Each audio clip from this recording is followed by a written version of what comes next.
aad baad u mahadsantahay mahad oo ka socda wasaaradda arrimaha gudaha iyo amniga. marka hore waxaan salaamayaa ummadda reer Kismaayo oon leenahay ilaahay wuu nagu soo nabad celiyo Kismaayo. waxaan rabaa inaan hambaliyo iyo bogaadin iyo mahadnaq ballaaran aan u jeediyo ummaddii degmada reer Afmadow, ciroole iyo caruur, masuul, ururada bulshada, sanaadiin, hooyooyinka, dhalinyarada kulli. waxaan leenahay waadna soo dhaweyseen, waadna sharafteen, allah ha idin sharfo, idin soo dhaweeyo. runtii waana kasbadeen, qalbigayagii bay soo dhaweeyeen. wax aan filaynay iyo wax ka badan ayay si ka badan bay noo soo dhaweeyeen. runtii waxaa wax lagu faana ah meeshaas waxaan kusoo aragnay ama degmadaas communitiga aan kusoo aragnay. waxaan kusoo aragnay isjacayl baan kusoo aragnay, isku tashi baan kusoo aragnay, wax wada qabsi baan kusoo aragnay, amnigoodii oo sugan baan kusoo aragnay, ummad baahan oo u baahan dowladnimo yaan kusoo aragnay. xiiso badan iyo kalgacayl badanna u qaba dowladooda iyo madaxdooda sare. runtii in lagu daydana ay munaasib tahay oo degmooyinka kale iyo gobolka kale ee Jubbaland inay ku daydaan baan dheelahaa. waxaan leeyahay reer Afmadow ballantii aynu galay fuliya, taasoo ah in la isku tashado xag amni iyo xag horumarineed labadaba. intaa haddaan ka tago, annagu waxaan u tagnay mashaariic barnaamij ama program horumarineed oo laakiin ah wada tashi, kaas oo ay naga caawinayso dowladda USAID, hay'adda Peace Plus USAID ay naga caawinayso. wada tashi baan u tagnay. dadku waxyaalo badan bay u baahnaayeen maadaama 23 sano waddanku burbursanaa. dowladdan hadda Jubbalandna aysan weli awood ay ku hanato shacabkii ama ku baahidooda ay ku daboosho aysan weli gaadhin, tahayna dowlad dhismaysa. baahidii faraha badnayd ay soo gudisteen, haddana waxay usii kala qaadeen sida ay u kala muhiimsan yihiin.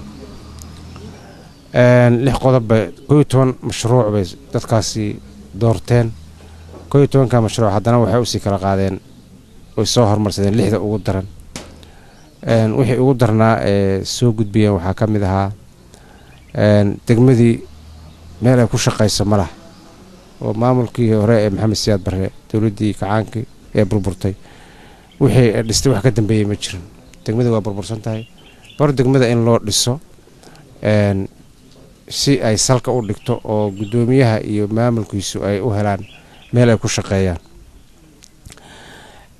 taa markii la helo waxay dhahay priority-ga labaad ama muhiimadda labaad biyaha.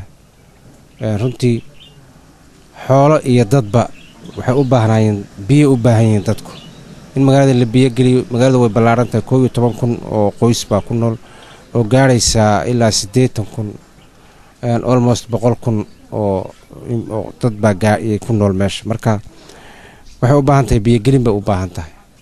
biyahan ceelashan gaagaaban maahan, biyo riig intii la qodo, haamihii kaydka la dhiso, tubooyinkii iyo biyogelintii loo sameeyo, xoolihii meelay ka cabaan loo sameeyo. taasna waxay ka dhigteen mashruuca labaad. solar light-kay ka dhigteen. solar light-ka oo wadooyinka jidadka magaalada la gelinayo oo amniga ka qayb qaadanaya light-kaas. suuq weyn oo suuq public ahoo lagu ganacsado oo yaayadii iyo khudaartii iyo hilibkii iyo dharkii iyo lagu ganacsan karo, wax walba laga heli karo. way soo qorteen.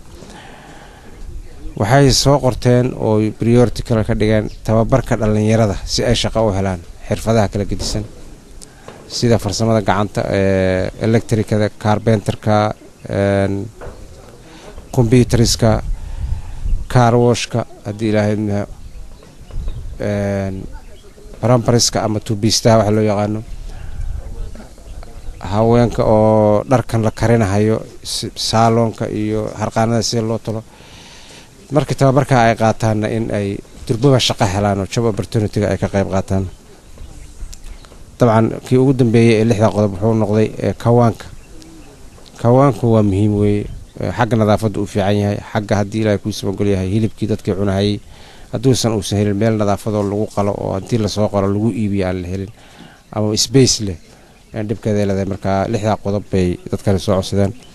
runtii waxaan u ballan qaadnay in aanan ka hadhin 6daa keliya aanan kaga hadhin, laakiin 11 mashruucba siduu sheegay farsamada aqoon-yahankan wasaaradda ka socda arrimaha gudaha iyo amniga in ay albaab walba u garaaci doono ummadda Soomaaliyeed jubbada hoose afmadow hadday ahaato iyo hadday badhaadha ahaato iyo hadday xagar iyo jawaab ahaato Kismaayo intaba inaan u garaacayno albaab kasta oo ay ku helayso nolol ay ku helayso.